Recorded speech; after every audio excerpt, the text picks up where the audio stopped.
कैसे हैं आप सभी। आशा करती हूँ आप सभी कुशल मंगल होंगे। तो हम फिर से उपस्थित हैं एक नए पाठ के साथ, कक्षा 10 के पर्वत प्रदेश में पावस के साथ। तो सबसे पहले हम यह जान लेते हैं कवि परिचय के बारे में। कविता पढ़ने से पहले अगर एक बार कवि से जरा रूबरू हो जाए, परिचय हो जाए तो अच्छा लगता है ना। हम किसी से मिल रहे हैं तो उससे थोड़ी जान पहचान बढ़ा लेते हैं, है ना बच्चों। तो सबसे पहले मैं बता दूं, उसके जो रचनाकार हैं वो है सुमित्रा नंदन पंत। आपको पता है सुमित्रा नंदन पंत के नाम की उनकी एक स्टैम्प भी जारी हुई थी, ठीक है। तो हिंदी साहित्य के छायावादी युग के 4 प्रमुख स्तंभों में से जो इस युग में क्या है, जयशंकर प्रसाद, महादेवी वर्मा, सूर्यकांत त्रिपाठी निराला, राजकुमार जैसे कवियों का एक युग कहा जाता था। तो जो हमारे हमारे जो रचनाकार है सुमित्रा नंदन पंत, वो भी छायावादी युग के बहुत ही एक मजबूत स्तंभ रहे हैं। उन स्तंभों में से एक है हमारे आज के रचनाकार सुमित्रा नंदन पंत, ठीक है। वर्ष 2015 में पंत जी की याद में डाक टिकट भी जारी किया गया था। ये देखिए 2015 में 5 रुपए का डाक टिकट भी जारी किया था उनके नाम से, ठीक है। हिंदी साहित्य सेवा के लिए उन्हें पद्म विभूषण, ज्ञानपीठ, साहित्य अकादमी तथा सोवियत लैंड नेहरू पुरस्कार जैसे उच्च श्रेणी से सम्मान से अलंकृत किया गया था। ये बहुत ही सम्मान की बात है कि ऐसे इतने अच्छे रचनाकार हमारे देश में जन्मे और इनकी रचनाएं हम आज पढ़ रहे हैं। ये हमारा सौभाग्य है बच्चों, ठीक है। तो आज हम पढ़ते हैं पर्वत प्रदेश में पावस। याद आ रही है ना पर्वतों की। यहाँ गर्मी जैसे से बढ़ती जा रही है, पर्वतों की याद आती जा रही है। जो घूम के आए होंगे छुट्टियों में उनको तो जरूर याद आ रही होगी। तो चलिए आपको मैं अपनी कविता के माध्यम से एक बार ले चलती हूँ दोबारा पर्वतों में, है ना। तो पर्वत प्रदेश में पावस, भला किस ऐसा कोई भी इंसान है जो पहाड़ों पे ना गया हो कभी। होगा कोई एक दो इंसान हो सकते हैं जिन्होंने कभी पहाड़ ना देखे हो, परंतु ऐसा कोई इंसान मुझे नहीं लगता कि जो ना हो कभी अपने जीवन में एक बार या 2 बार कभी पहाड़ों पे ना गया हो। मैं तो गई हूँ, थोड़े समय पहले ही मुक्तेश्वर गई थी, बहुत मजा आया दोस्तों। अगर आप विश्वास कीजिए, जो सुकून, जो आनंद, जो शांति की अनुभूति वहां पर हुई, वो आजकल शहरों की चहल पहल में, भाग दौड़ में बिल्कुल भी नहीं है ना। तो जिन लोगों को दूर हिमालय पर जाने का मौका नहीं मिल पाता है, वो लोग अपने आसपास के पहाड़ी इलाकों में जाते हैं, है ना। हिमालय पर्वत के तो हम अभी देखते हैं कि हाँ हम जाएंगे हिमालय पर्वत पर, परंतु हम तो अपने पहाड़ी इलाकों से आसपास, जैसे कि आपके मनाली हो गया, मुक्तेश्वर हो गया, शिमला हो गया, इन सब पर घूम के थोड़ी तसल्ली कर लेते हैं, है ना। तो जब आप पहाड़ों की याद कर रहे हो तो ऐसे में किसी कवि की कविता अगर आप कक्षा में बैठे बैठे ही पढ़ लें तो एक एहसास, एक भाव आ जाता है कि हम भी पहाड़ों में हैं। तो ये कविता भी हमें अपने शब्दों के माध्यम से उन्हीं पहाड़ों की ओर ले जाएगी। तो आशा करती हूँ आप भी इस कविता के माध्यम से पहाड़ों की ओर मेरे साथ चले। तैयार है चलने के लिए? बिल्कुल। तो सवारी तैयार करते हैं अपनी, ठीक है बच्चों। प्रस्तुत कविता में इसी तरह के रोमांच और प्रकृति के अति सुंदर सौंदर्य का वर्णन किया गया है। सुमित्रा नंदन पंत की बहुत सारी कविताओं को पढ़ते हुए ऐसा लगेगा जैसे आपके चारों ओर की दीवारें खत्म हो चुकी हैं और आसपास सिर्फ और सिर्फ प्रकृति है। आसपास दीवारें हट चुकी हैं और हम प्रकृति की गोद में हैं। तो सुमित्रा नंदन पंत इन सब चीजों के लिए बहुत माहिर थे बच्चों। तो हमारी जो कविता है वो इस प्रकार है।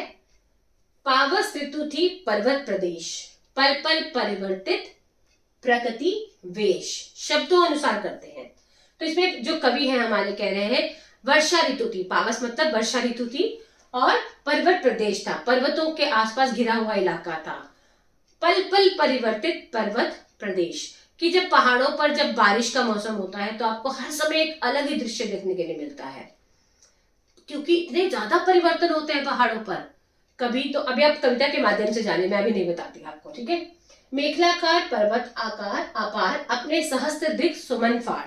जो मेखलाकार पर्वत है, करधनी के आकार के पर्वत है, जो कमर में पहनने वाला एक आभूषण होता है, ठीक है। तो जो हमारे जो पहाड़ है वो मेखलाकार है और ऐसे लगता है उनके ऊपर जो छोटे छोटे छोटे पेड़ लगे होते हैं, आपने देखा ना पर्वतों पे बहुत सारे पेड़ लगे होते हैं, तो ऐसे लगता है कि वो जो पेड़ है वो उनके नयन है। सहस्त्र मतलब सैकड़ों उनके आंख है, वो अपनी आंखें फाड़ फाड़ कर देख रहे हैं। क्या देख रहे हैं? अब लोक रहा है बार बार नीजे नल में निज महाकार। जो पर्वत है वो ऐसा लगता है कि जो उसके नीचे बहुत बड़ा तालाब है ना, तो उसके जल में अपने सहस्त्र नेत्रों को फाड़ फाड़ कर वो अपना ही आकार देख रहा है, ठीक है। अपनी परछाई देख रहा है, उसमें अपना प्रतिबिंब देख रहा है। जिसके चरणों में पलाताल दर्पण सा फैला है विशाल। ऐसा लगता है कि जो तालाब पर्वत के नीचे बह रहा है, उसके चरणों को मतलब नीचे उसको कहा है कि जो तालाब है, वो जो तालाब पर्वतों के नीचे बह रहा है वो इतना विशाल है और एक दर्पण की तरह वो अनुभव करता है। जो पर्वत है वो ऐसे लगता है कि वो अपने जो उसके पेड़, उसके पहाड़ के ऊपर जो इतने सारे पेड़ लगे हुए हैं वो उसकी आंखों के समान माने गए हैं, और वो अपने आंखों को फाड़ फाड़ कर मतलब पूरी तरह खोल खोल कर और उस जल में अपना इतना अपार, इतना अद्भुत प्रतिबिंब देखकर बहुत ही गर्व महसूस कर रहा है। कौन?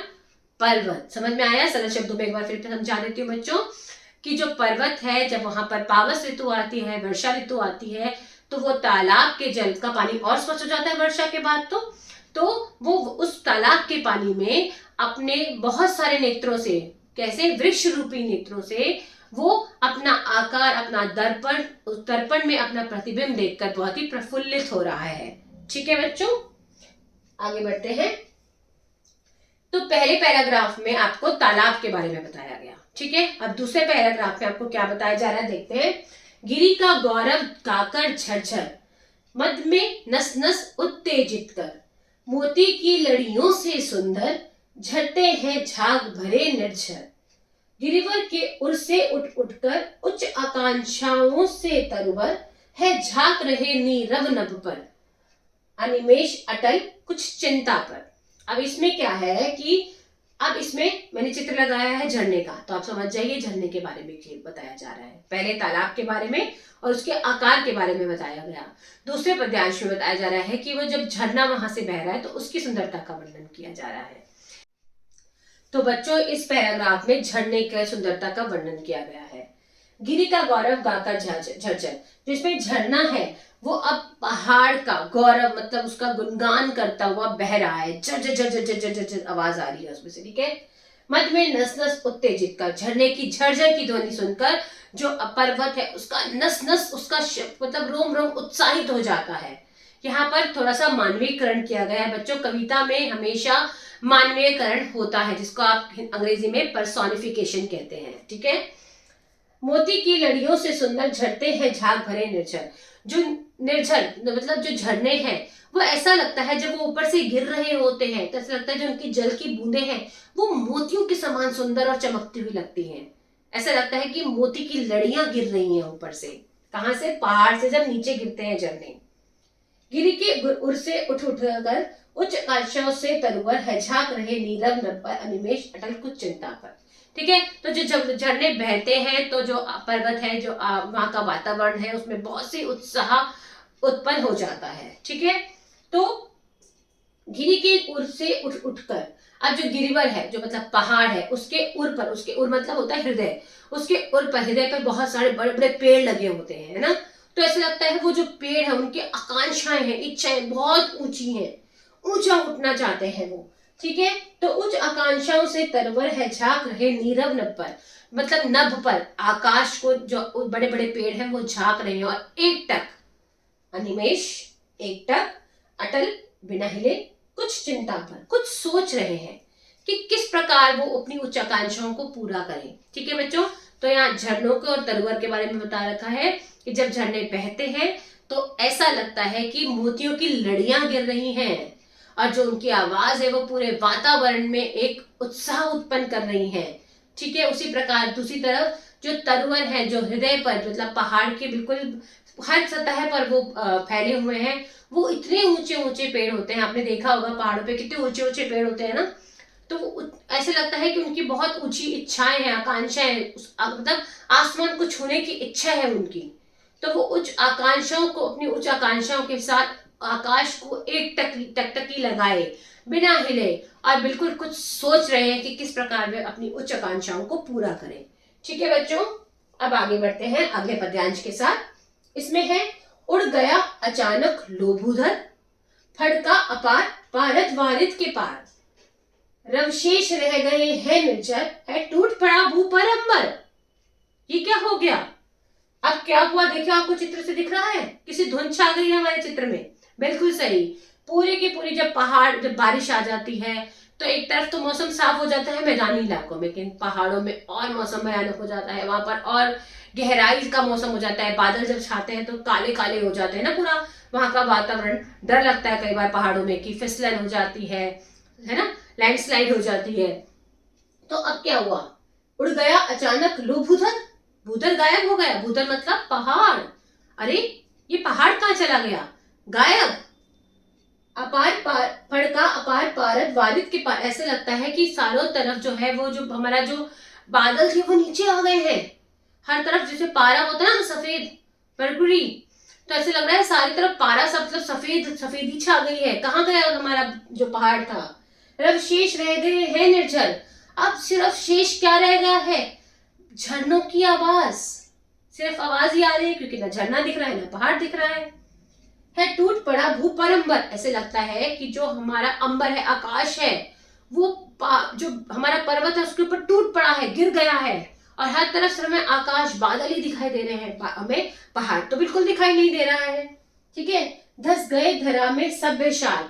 शाल के वृक्ष होते हैं पहाड़ों पे, लंबे लंबे होते हैं। तो ऐसे लगता है कि जो वो सारे शाल के वृक्ष थे वो धरा में धरती पर गड़ गए हैं, अंदर चले गए हैं, बिल्कुल खत्म हो चुके हैं। उठ रहा धुआं जल गया ताल। ऐसे लगता है कि जो तालाब है उसमें किसी ने आग लगा दी है और वहां पर सिर्फ धुआं ही धुआं है। धुएं के बाद जैसे आग लगने के बाद धुआं ही धुआं रह जाता है ना, तो अब वो जो धुंध है, जो हमारा जो मौसम इस तरह का हो गया है, तो ऐसे लग रहा है किसने तालाब में आग लगा दी है और धुआं ही धुआं उठा जा रहा है। ये मौसम परिवर्तन का एक चित्रण है बेटा, है ना। तो बहुत ही सुंदर चित्रण है। कवि ने देखो कैसे सुंदर अपने शब्दों से इसको व्यक्त किया है। यो जलद लान में विचर विचर था इंद्र खेलता इंद्रजाल। ऐसा लगता है कि इंद्रदेव, वर्षा के देवता कौन होते हैं, इंद्रदेव। तो ऐसा लगता है इंद्रदेव अपने वायुयान में बैठकर और आसपास के जो वातावरण है उनसे कोई खेल खेल रहे हैं। वो बादलों से लाकर पहाड़ को छुपा रहे हैं। ऐसे लगता है कि वो अपने बादलों रूपी यान में, जलद मतलब जलद क्या होता है, प्रायवाची शब्द पढ़े ना बादल का, तो बादल में क्या होता है, जल, तो इसलिए इसको जलद कहते हैं, जल को धारण करने वाला। तो ऐसे लगता है कि जो इंद्रदेव हैं वो अपने बादलों रूपी यान में बैठे हैं और इधर उधर घूम रहे हैं और वो आसपास के वातावरण से, पहाड़ों से, तालाब से एक खेल खेल रहे हैं। तो इस प्रकार से कवि ने अपने सुंदर शब्दों में यहाँ पर अपनी भावना व्यक्त की है बेटा। पर्सोनिफिकेशन होता है कविताओं में, मानवीकरण किया जाता है। यहाँ पर मानवीकरण किया गया, पेड़ों के बारे में, झरनों को मोतियों के समान बोला गया है ना, तालाब में आग तक लगा दी। तो कवि की कल्पना है, कल्पनाएं बहुत सुंदर होती हैं। आपको भी पूरा का पूरा अधिकार है कल्पनाएं करने का। मैं तो चाहती हूँ आप भी एक बहुत अच्छे कवि बने, परंतु अभी परीक्षा की तैयारी करते हैं। और इस कविता को ध्यान से याद कीजिए क्योंकि आशय स्पष्ट करना भी आ सकता है इस कविताओं के माध्यम से, कविता के माध्यम से, पंक्तियों के माध्यम से, और अनेक प्रकार के प्रश्न भी पूछे जा सकते हैं। तो आप इस कविता के अर्थ को बहुत अच्छे से समझ लीजिएगा और फिर भी कहीं अटकते हैं तो कमेंट बॉक्स में जरूर डालिए। आपकी हर संशय का हल है हमारे पास। तो पढ़ते रहिए और मेरे चैनल को लाइक कीजिए, शेयर कीजिए और सब्सक्राइब कीजिए। ऑल द बेस्ट बच्चों, ध्यान से पढ़िए, स्वस्थ रहिए, मस्त रहिए। धन्यवाद।